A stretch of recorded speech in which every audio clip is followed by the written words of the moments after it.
समाज के अंदर अहिंसा का 2500 वर्ष पूर्व वो सूत्र दे जाता है जो आज भी आपके मेरे बीच में 24वें तीर्थंकर को स्मरण कराते हुए हमारे आचरण में स्थापित होता है। विचार करिए, स्वयं भगवान इस पृथ्वी पर आकर कितनी संयमता से रहते हैं, कितनी सहजता से रहते हैं, कितनी सरलता से रहते हैं।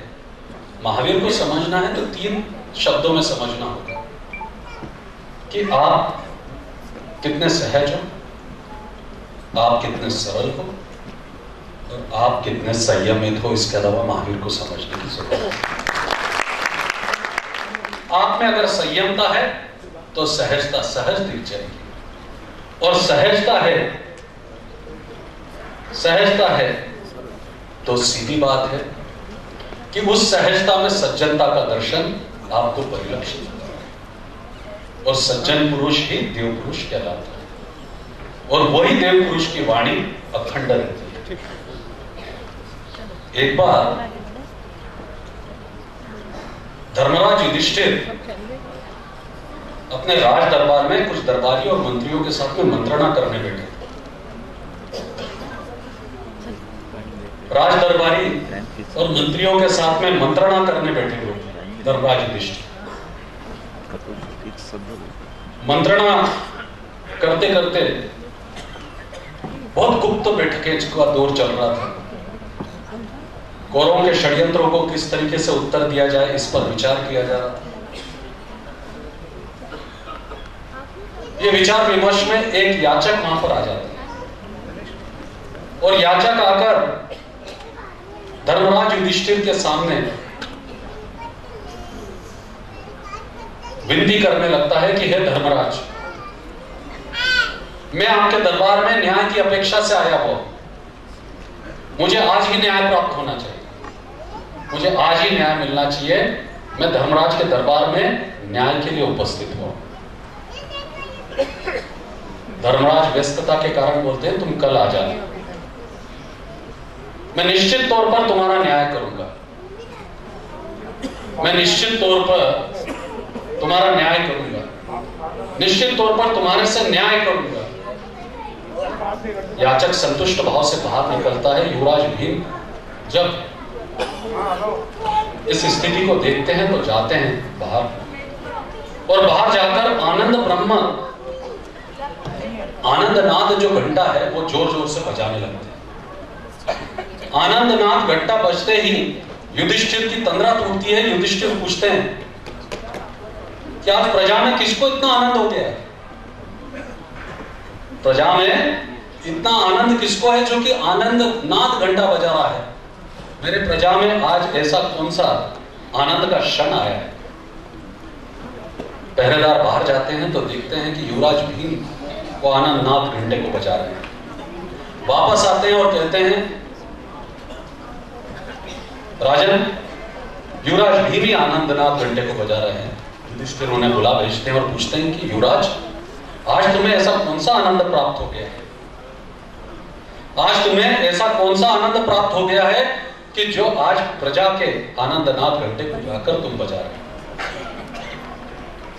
तब युवराज भीम बोलते हैं कि मुझे आनंद आज इस बात का हो गया है कि आपने और हस्तिनापुर के नरेश ने काल पर विजय पा ली। अर्थात काल पर विजय पा लिए। युधिष्ठिर पूछते हैं आज मुझे पूर्ण विश्वास हो गया है कि कल तक न्याय लेने के लिए वो व्यक्ति जीवंत रहेगा और न्याय देने के लिए आप भी जीवंत रहेंगे। इस विश्वास के कारण मुझे आनंद है। समाज को सुधारना है, अहिंसा की हम बातें करते हैं। जीवन में प्रत्येक तत्व स्थिर है, जितने भी जीव हैं वो सब स्थिर है।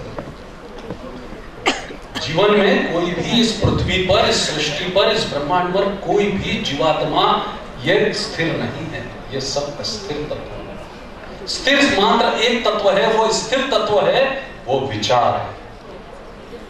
वो विचार जो 2500 वर्ष पूर्व आज की परिप्रेक्ष्य में दिया गया था, वो भगवान महावीर का विचार था, इसलिए उन्हें भगवान बोला गया। क्यों बोला गया कि पत्थर से इंसान खोजने वाला, पत्थर में भगवान खोजने वाला, पत्थर को भगवान बना देने का सामर्थ्य रखने वाला ये इंसान आगे चलकर कितना पत्थर का हो जाएगा, और उस पत्थर के इंसान को वापस इंसान बनाने के लिए अहिंसा के सिवा कोई मार्ग नहीं होगा।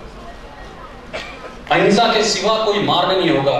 हैरानी की बात है कि मनुष्य में कितनी क्षमता और कितनी ताकत है और कितनी शक्ति और कितना सामर्थ्य है। हम अपने सामर्थ्य को, अपनी क्षमता को, अपनी शक्ति को कितना पहचानते हैं, इसकी बात अपने को आज स्मरण करने की जरूरत है। अपने सामर्थ्य को टटोलने की जरूरत है कि जिस इंसान ने पत्थर से भगवान का निर्माण किया, आज आप देखो मूर्ति के रूप में महावीर है, निर्गुण निराकार के रूप में महावीर है, और कहीं ना कहीं पर अपने अवगुणों को तजता हुआ संयमता का प्रतीक दिगंबर महावीर है। तीनों रूप में महावीर है। क्यों प्रकट होने की जरूरत थी? प्रत्येक गुण विशेष में, प्रत्येक स्थिति में, आने वाले समय में अगर इंसान पत्थर से भगवान बना रहा है तो इस पत्थर में उस महावीर के गुण होना चाहिए मूर्ति के रूप में। अगर वो आकाश की तरफ देखता है तो निराकार निर्गुण पर ब्रह्म की तरह होना चाहिए, और जब समाज सेवा का व्रत हाथ में लेता है तो पूर्णता दिगंबर होकर काम करना चाहिए। इसलिए महावीर, चाहे वो दिगंबर हो, चाहे वो श्वेतांबर हो, चाहे वो मंदर मार्गी हो, चाहे किसी भी रूप में हो, परंतु सारी साधनाएं तो अहिंसा तक ही जाती है। और इसीलिए बोला जाता है कि अहिंसा परमो धर्म। उसका मूल कारण है, उसका मूल कारण क्या कि महावीर ने तप करने का मूल कारण क्या था? कि महावीर के तप करने का मूल कारण यह था कि कभी घने जंगल में जाकर देखना, अकेले में खुद को पाना, कभी घने जंगल में जाना और अकेले में खुद को पाकर देखना। उस अंधेरे घने जंगल में अगर बिजली भी कड़कड़ाती रहेगी और अगर पानी भी बरसता रहेगा, बारिश भी आती रहेगी, तो भी उस घने जंगल से निकलने का मार्ग अपने संघर्षों के माध्यम से, अपने सद्गुण, अपने विवेक और अपनी चैतन्यता के माध्यम से अगर प्रकाश देता तो भी आप खोजने का प्रयत्न करते हो। विषम से विषम परिस्थितियों में, जहां जंगली जानवरों का भय सताता हो, विषारी जीव जंतुओं का भय सताता हो, ऐसी स्थिति में भी आप उस घने जंगल से निकलने का प्रयत्न करते हैं। इसी तरीके से अपने घने जंगल रूपी या फिर विषारी विचारों से बाहर निकलकर, कहीं ना कहीं पर विष युक्त विचारों से बाहर निकलकर, इस विष युक्त विचारों से बाहर निकलकर आप कहीं ना कहीं अपने संघर्ष के माध्यम से संयमता का प्रतीक बनते हुए, सहजता और सरलता के माध्यम से आप मानवता का प्रतीक बन जाए। वो अहिंसा का दूसरा सिद्धांत होता है। अहिंसा का जो तीसरा सिद्धांत है वो क्या है? सेवा। जैन धर्म के मूल्यों को, अगर जैन धर्म की श्रवण धारा को अगर हम देखें तो जैन धर्म को कभी कर्मकांड से क्यों दूर रखा गया? मूलतः उत्पत्ति की जब हम बात करते हैं तो भगवान आदिनाथ नाथ संप्रदाय से आते हैं। भगवान आदिनाथ ये नाथ संप्रदाय से आते हैं, और नाथ संप्रदाय में उस समय पर जब भगवान आदिनाथ जैन धर्म की श्रवण धारा को लेकर प्रकट हुए और 80 कृषि के सिद्धांत से उन्होंने एक नव विचारों का सूत्रपात किया। उस समय पर नाथ संप्रदाय में अघोरी, कापालिक, तांत्रिक, मांत्रिक ये क्रियाओं का इतना प्रभाव और प्राबल्य बढ़ गया था कि उस नकारात्मक वृत्ति को समाप्त करने के लिए कहीं ना कहीं पर कर्मकांड से अलग हटकर, तंत्र मंत्र यंत्र से अलग हटकर, कहीं ना कहीं पर हमारे को सेवा के भाव से मानवता को जोड़ना बहुत आवश्यक है। अब उसके लिए मानवता की हम बात करते हैं, पर मानवता होती क्या है? What is humanity? What is the definition of the humanity? What is the definition of the humanity? मानवता होती क्या है? क्या मात्र ज्ञान भर प्राप्त कर लेने से मानवता आ जाती है? क्या दया भर दिखा देने से मानवता आ जाएगी? क्या सिर्फ सेवा भर कर लेने से मानवता आएगी? वो सज्ञान जो आपके अंदर दया का भाव निर्माण करके आपको सेवा के लिए प्रेरित कर दे, उसे मानवता कहते हैं। बहुत सीधा सिद्धांत, बहुत सीधा सिद्धांत। हम जब अध्यात्म की बातें करते हैं तो उसे बड़े बड़े साधनाओं के जाल में उलझाने का प्रयत्न करते हैं, परंतु अध्यात्म एक सूत्र है। वो भाव जो आपके सद्गुणों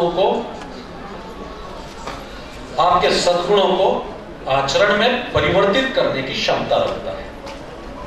तो सद्गुण क्या है? तो ये परमात्मा है। भाव क्या है? तो अध्यात्म है। उसका आचरण क्या है? तो धर्म है। और उस आचरण की उत्पत्ति क्या है? वो नीति मूल्य है। उस नीति मूल्य को नियोजन करने के लिए जो आपको अर्थ की अवस्था लगती है, व्यवस्था लगती है, उस अर्थ के नियोजन के और नीति मूल्य के समन्वय को आप समाज बोलते हैं, जिसमें इंसान रहता है। किसी भी राष्ट्र को जीवंत रखने के लिए समाज चाहिए, समाज के लिए परिवार, परिवार के लिए मनुष्य, मनुष्य के लिए मनुष्यता, मनुष्यता के लिए आपको संवेदना, संवेदना के लिए भावना, भावनाओं के लिए गुण चाहिए। और इन सद्गुणों में एक प्रमुख गुण होता है लक्ष्य।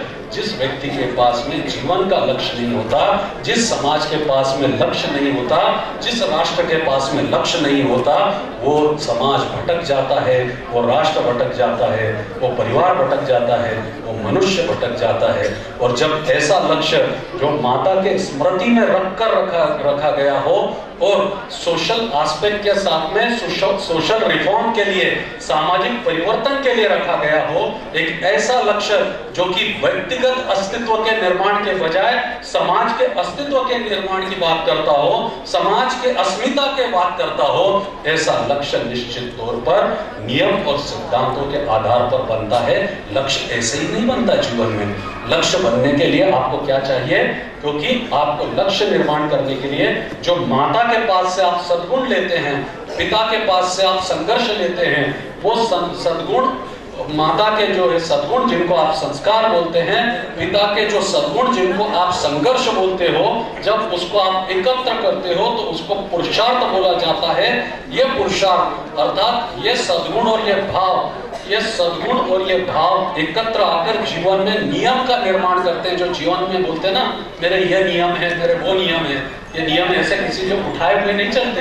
प्रत्येक व्यक्ति के अपने जीवन के नियम होते हैं, प्रत्येक जीवात्मा के अपने जीवन के नियम होते हैं। जो आपके जीवन जीने का नियम है वो मेरा नहीं हो सकता, जो मेरा जीवन जीने का नियम है वो आपका नहीं हो सकता। अगर भैया महाराज 600 किलोमीटर गाड़ी में दिल्ली प्रवास करता है तो जरूरी नहीं है कि दूसरा व्यक्ति भी 600 किलोमीटर ही प्रवास करेगा। अगर 2 से 2.5 घंटा सोने में मेरी नींद पूरी हो जाती है तो आवश्यक नहीं है कि दूसरे के नियम में भी 2.5 घंटे में ही नींद पूरी हो जाए। इसलिए अपेक्षा और उपेक्षाएं करना व्यर्थ होता है। जिस युग में समाज अपेक्षा और उपेक्षा के भंवर में उलझ जाता है, उस युग में समाज को दुख के और नकारात्मकता के अलावा कुछ भी प्राप्त नहीं होता। और ऐसे स्थिति में समाज ऐसी अवस्था में पहुंच जाता है कि मात्र अपनी हैसियत बताने के लिए, अपना अस्तित्व बताने के लिए दूसरों को नीचा दिखाने की बात की जाती है, दूसरों को नीचा करने की बात की जाती है। आज कोई नरेंद्र बनकर गुरु के पास में आए और प्रश्न पूछे और उससे विवेकानंद बन के जाए तो उस प्रश्न की सार्थकता होती है।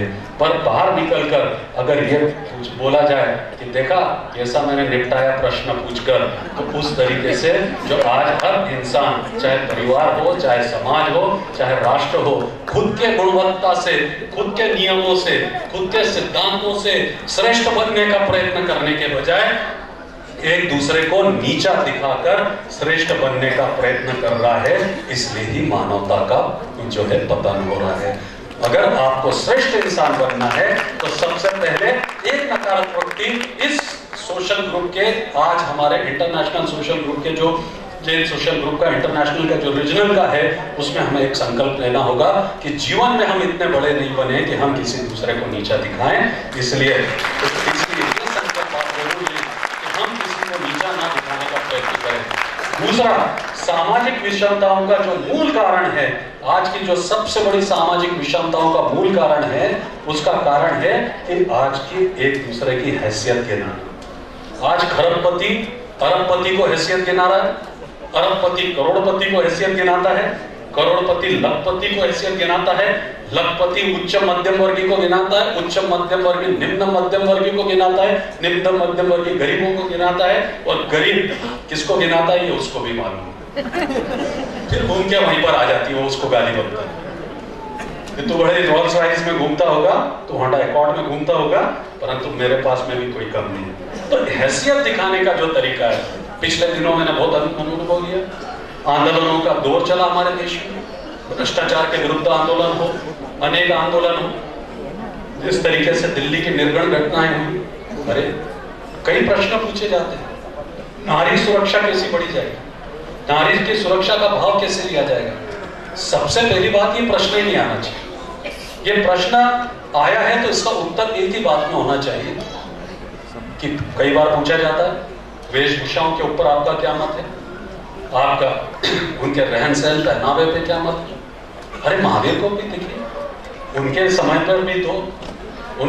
पर भी तो समाज में अलग तरीके के वस्त्र पहने जाते होंगे, अनेक तरह से लोग रहते होंगे, अपनी तरीके की जीवन पद्धतियां जीवन जीते होंगे। इसलिए मैंने बोला जो मेरे नियम होंगे वो आपके नहीं होंगे, परंतु उन्होंने सब जीवात्मा को सम्मान की दृष्टि से देखा, उससे अहिंसा का निर्माण हुआ।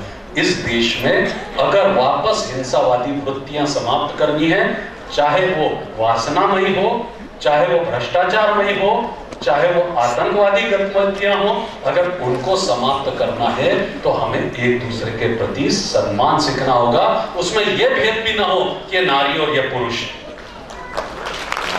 जहां सम्मान आ जाता है वहां पर सारी चीजें छूटती जाती है, सम्मान का भाव छूटते जा रहा है, हैसियत दिखाने लगे। इसी तरीके से पुरुष स्त्रियों को अपनी हैसियत दिखाते, ये कहीं ना कहीं पर अपने हैसियत दिखाने का एक छुपा हुआ भाव है कि हम आज भी पुरुष प्रधान समाज में रहते हैं। इसकी एक मानसिकता को आंदोलन देखे मैंने, कई आंदोलनों को नजदीकों से देखा, आंदोलनों में मैंने जो देखा, आंदोलन पीछे छूट जाते हैं, आरोप प्रत्यारोप की बाढ़ लग जाती। सरकार के नुमाइंदों को देखा, आंदोलनकारियों को देखा, आंदोलनकारियों को और सरकार के नुमाइंदों को देखते समय मैंने देखा कि केजरीवाल